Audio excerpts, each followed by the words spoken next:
最近天氣上熱，雞卵的產量是減少。北部6月開始就傳出欠卵，卵價起大約2成左右。飼雞協會甲農商公會是指出，天氣上熱了，閣是等於換卵雞的過渡期。也毋過9月開始產量就會較穩定。農業部嘛強調講，會來監控雞卵的介紹，嘛請業者協助。民眾佇火雞仔頭前咧揀雞卵，即馬熱天雞卵的產量有變較少。北部地區傳出一寡欠雞卵的狀況，若南部的賣場因為進貨通路較濟，目前供應無問題。若民眾講，若是欠卵，嘛是會使食其他的物件。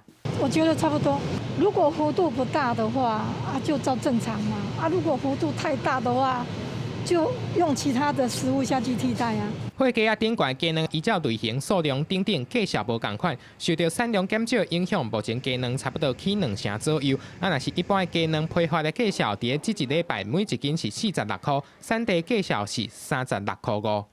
天氣太熱了，雞質量吃不下去，就切斷了，差不多切到3成了。已經換魚了，還沒有再說呢，也很多了。紅殼的伊紅雞哦，閣較驚熱。養雞協會講，受到天氣也閣雞母換毛等等的原因影響，所以即馬雞的喙鬥較歹，飼料食袂落。紅殼甲白殼的卵，對6月開始就減3成左右。毋過協會也閣農商工會嘛攏講，9月了後產量就會恢復穩定。目前我們知道，就是在開學前後那個時候，新雞就慢慢會加入生產的行列。對，就是9月差不多那個時候，很多那個開始要下蛋的新雞就開始會生產，那時候就會比較好一點。